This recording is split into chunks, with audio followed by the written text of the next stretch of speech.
Yeah, it's Cash. Get him. DJ Deuce McGuire, this hot as a log fire. Spark the lighter in the 303. We wrestle at the quarry. Golden, Colorado. Mercury Pro Wrestling Academy. Elevated wrestling. Yeah. Hashtag follow if you know the motto. Can't stop now. Got the need for speed. Combustion and concussion. Championships in my vision. I put the key in the ignition. Such an easy decision. I got a hustler's ambition. Wrestling at its best. Welcome to the show I put on for Rocky Mountain Pro. Let's go. Yeah, it's Cash. RMP Radio is back on the air. I am your host, Mr. Fourth Row, and joining me here is the Rocky Mountain Pro champion, Marlion Bishop. Marlion, how you doing? Doing well, Mr. Fourth Row. How are you? I'm great. So like we do here on RMP Radio, we kind of get to know the person behind the wrestler, and so you had told me one of the things you like to do is you stay in touch with family via all your internet connected devices and things like that. And so tell us a little bit about that. Well, I'm trying to stay in contact as much as I can with my children. They don't live with me in Colorado currently, but we video chat at least once a day, so I want to keep them up to date with what I'm doing, and I want to stay up to date with what they're doing. We go over everything. We go over what happened at school, homework, is the dog being good, I mean, anything that you could possibly think of, like, we just go over, and I just try to stay in touch with them as much as possible, just try to be there for them until they come visit. So what do they think about you getting into this wrestling game? They were extremely excited. When they came across some videos on YouTube, they were shocked at first. They was like, "Oh my God, Cash, you're wrestling!" I was like, "Yes, I am wrestling. I told you that's what I was going to do." But for them to see it and then share it with their friends and their teachers and some of their coaches, I'm just like, okay, I guess everybody's excited. All right, but they're excited. I'm excited as well. It's a joy to be able to do something that you actually love. I'm enjoying it. So you are being in contact with them from afar. Do you still have to lay the enforcer persona on them? Well, the enforcer persona to them is daddy, so they already know who that is anyway. So the lessons that I try to teach them just are ones of first understand that both your parents love you. It's whatever happened between us, we don't have a lack of love for you. And the next thing, we want you to love yourself. Love yourself enough to not put yourself in a situation that would be not only unwise for you as an individual, but for anyone else who would listen to something that was not very wise. Have a better understanding of what you think that is being presented to you, so that you don't go into something and then regret doing something that you really didn't want to do in the first place. Be aware and be knowledgeable of your surroundings. Everyone is not your friend, and everyone doesn't have your best interest at heart. Understand what you're getting into. Understand why you're getting into whatever is presented to you. And just know your level of importance, not just to your parents and to yourself, but whoever is listening to you. So we try to just instill those lessons, and hopefully it's working. I think it is, though. Oh, that's awesome. So have you been able to have these kind of conversations with your peers in the wrestling locker room and stuff with everybody there at Rocky Mountain Pro?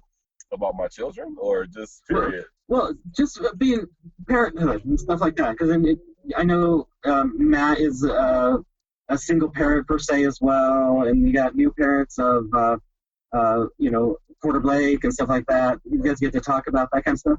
We don't really get that. Well, our kids are different. I think I have a daughter that's almost the same age as Matt's daughter. So he and I have conversations about that.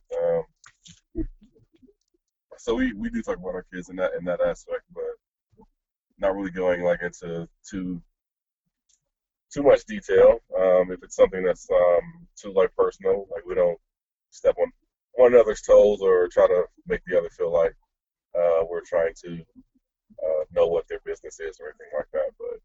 But we do have conversations, and I'm very grateful to know some other fathers, right, who are just experiencing fatherhood the same way that I am, and are willing to share some things that they've been successful at, and also some things that were not so good.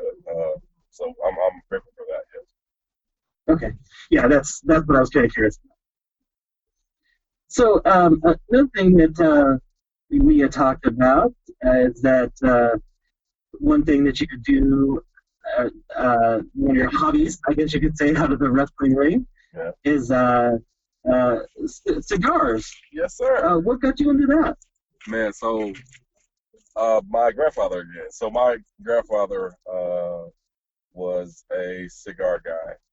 He would have a cigar typically every Friday. He would sit out on the porch if it wasn't cold.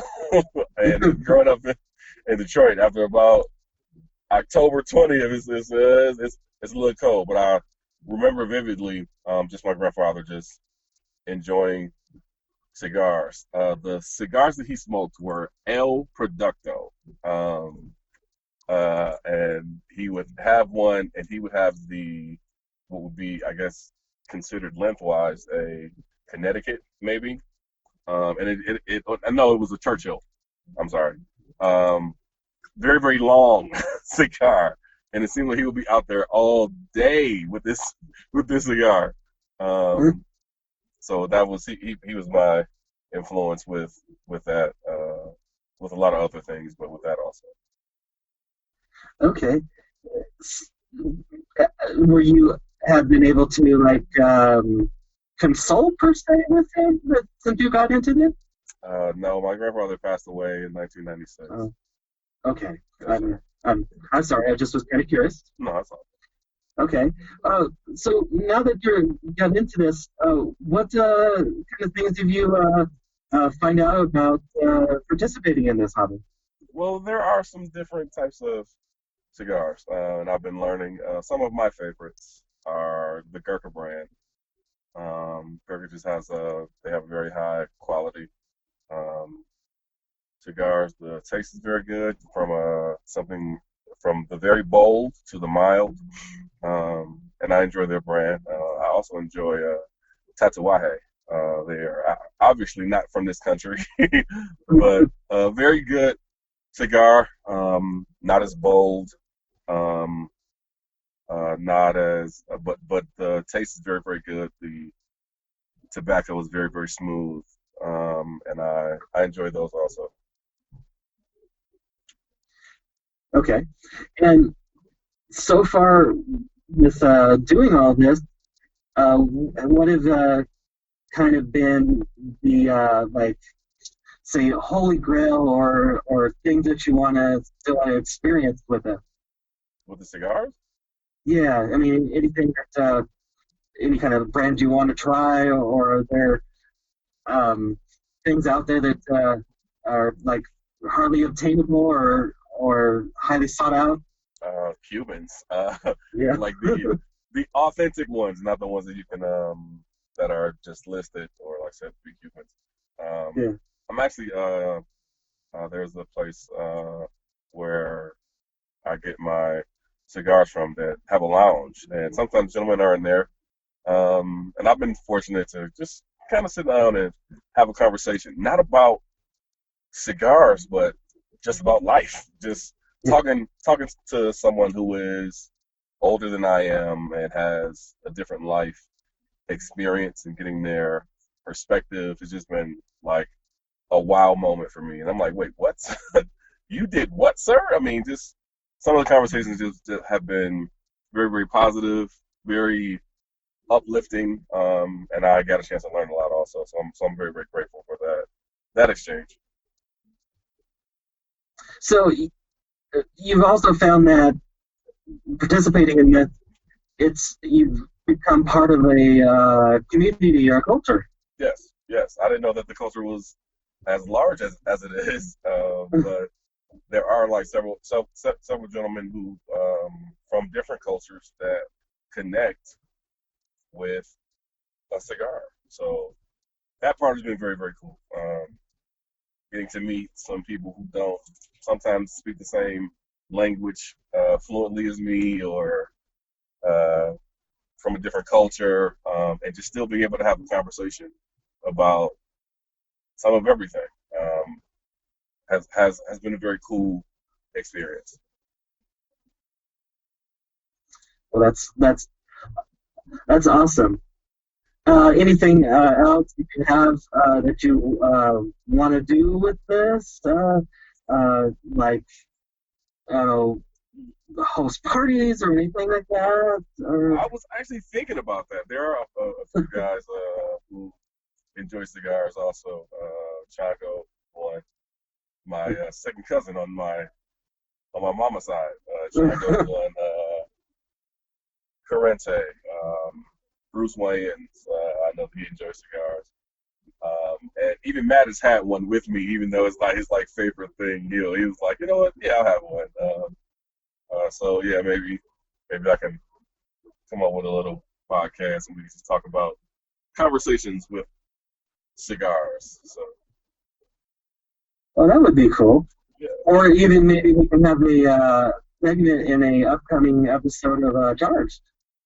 We could probably do that as well. Yes. Okay. So, additionally, you had told me when we were talking off the air that I believe if I follow your social media, one of the other things you'd like to do is like stylish clothing and stuff like that. You like to dress to the nines? I do like suits. Yes, sir. I do enjoy suits. It was well, that goes back to my childhood. Again, I'm like my grandfather was a man who was always dapper. I mean, it was always dressed to the nines. When we were going to church, and to see him, and to also be in the position to put on a suit to go to church. Now, as a kid, I only had one suit until I grew out of it, and then I had to have hand-me-downs, but it was still a suit. So, like, I was blessed to get my cousin's suits who were bigger than me. Like, we weren't wealthy by any means, but we didn't have the best financial circumstance. But seeing my grandfather in the suit, he always kept it clean. His shoes were always polished. His socks were always matching something that was up from his tie or his handkerchief, and he always had a hat. So I'm like, man, this is so cold. Thank you, sir. So that, I mean, he being a man that I definitely looked up to. It wasn't hard to be like, I want to dress like that. So easy transition. Now, I've heard in some professional sports ring, this is kind of a thing to do that the, say, the veterans or the locker room leader like to instill in the rookies. Is that the case? I heard that. We don't really do it at Rocky Mountain Pro too much. You'll see Matt. But like in football? In like football, yes, sir. Okay. We had, when we go on trips or anything, like you want to be dressed like it's a business trip. And I was blessed to be around a gentleman named Ike Reese in Atlanta. Now, Ike Reese is a man who, even on home games, came in a suit. And seeing Ike dress you would be like, wait a minute, this dude is a linebacker. I've literally seen him knock people out, not just in Atlanta, like when he was in Philly too, and was a guy who I looked up to as just as a football athlete, period. So to be around this gentleman, he had 16 suits. He was like, I got 16. And I'm like, what you mean you got 16? Like 16 bars? He was like, no, sir, 16 suits. And they all different. And when we make the playoffs, already? Yeah. Okay. I'm sorry. My phone just started ringing. I'm sorry. So being around Ike was just awesome. He set a different standard. I always had suits, but to see his suits were different. I was blessed to be in a different pay grade at that time. So being able to get some suits from different areas in the world, different material, and everything, to have it tailored to fit you. Deion Sanders said it best: when you look good, you play good. So it wasn't hard to be a part of that atmosphere. Oh, that's cool. All right, so I heard something on a podcast I listened to talking about dressing up or looking good, say, after your matches. I wanted to get your opinion on this. So when wrestlers are selling their merch at the merch table at the shows, it kind of gives a little better impression if you dress up a little bit versus having a t-shirt shorts on or t-shirt and sweats on. I mean, what do you think about that? Well, as you know, I don't have a shirt yet, but I am getting one soon. I am getting soon, and Mr. Fourth Row is going to have one personally from me. But yeah, I did hear that you do want to be good at presenting your product, and if you look the part, it makes your product that much more desirable. So yes, I do agree with that. Yeah. So you think this should be a trend that we see a little bit more? Probably so. Yes, sir. Yeah, that's cool. Controversial topic. Hashtag controversial. Yes. Hashtag. That's cool. All right. Well, Marlon, anything else that you'd like to let the listener know about you? The Marlion Bishop mixtape is coming up. No, it's not. I'm just joking. No, just tune in to Rocky Mountain Pro. Check the Rocky Mountain Pro website. You can check me out on Twitter at Marlion Bishop. On Instagram, Marlion_Bishop. That's MARLION_Bishop. And on Facebook at Marlion Bishop. Check me out. Awesome. Okay. All right. Well, Marlon, thank you for joining me here on RMP Radio. And listeners, continue to check him out on each and every episode of Charged and each Rocky Mountain Pro event. Yes, sir. Thank you, Mr. Rowe, for having me. Always a pleasure. All right. You're welcome, man. I appreciate you. Thanks. Yeah. Once again, a big thank you to Marlion Bishop for coming on to this edition of RMP Radio and letting the listeners get to know just a little bit about the person behind the wrestler like we do. Well, before we get out of here, let's pay some bills. Like they used to say back in the day, if you want to get some great, fantastic merchandise from your favorite Rocky Mountain Pro superstars, you can order them from the website at rmpwrestling.com. Click on the merchandise link, and you can also go into your Amazon search bar and search for Rocky Mountain Pro, and you can find everything there. This week, the item of the week.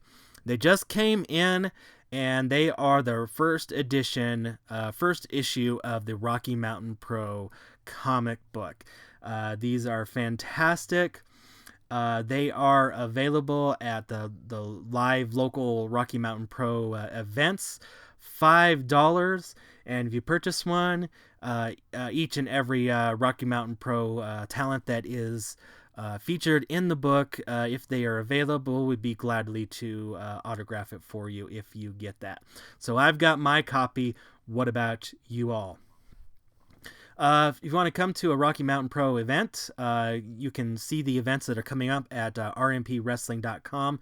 Click on the events link, and you can see them all here. As the November is winding down, we actually only have one event left at the quarry for the rest of the year, and that is this Tuesday. So if you guys are unable to go regularly to the Thursday shows this week because of the Thanksgiving holiday in the United States, that show has been moved to this Tuesday at the quarry. So if you guys are available to make Tuesday nights, or hey, even better, if you've got the entire week off of Thanksgiving, head over to the Rocky Mountain Pro show. You want to get tickets in advance, you can right there. You do save a little bit more than if you get them at the door. Then also that Wednesday, the Rocky Mountain Pro Experience is happening there at the Rack House Pub. Free show. So they just ask you that what you would pay normally in tickets. Turn that right around and patronize the Rack House Pub for refreshments, and maybe even purchase that comic book that I mentioned, or other great merchandise from your local Rocky Mountain Pro staff, or some special guests that may be coming in this week. Yes, I've got a little bit of a scoop, but you guys will just have to go to the shows this week to see who that is. And let's just say it's one of my favorite out-of-town talents as coming in, so that would be great. Pew pew. If you want to watch us, you can at twitch.tv/Rocky Mountain Pro. Also on the Fight TV app for your phone, or even the Roku box. You can view our videos at youtube.com/Rocky Mountain Pro. Also on the Facebook page as well. And available on the ImpactPlus.tv website and Impact Plus app on all of your favorite streaming devices. Want to follow us? You can. Everything stems from the website at rmpwrestling.com, and on your social media, Facebook, Twitter, Instagram, all of the name of the Rocky MTN Pro. And once again, that is the Rocky Mike Tango November Pro. So I want to thank you all for listening to this edition of RMP Radio, where pro wrestling is elevated.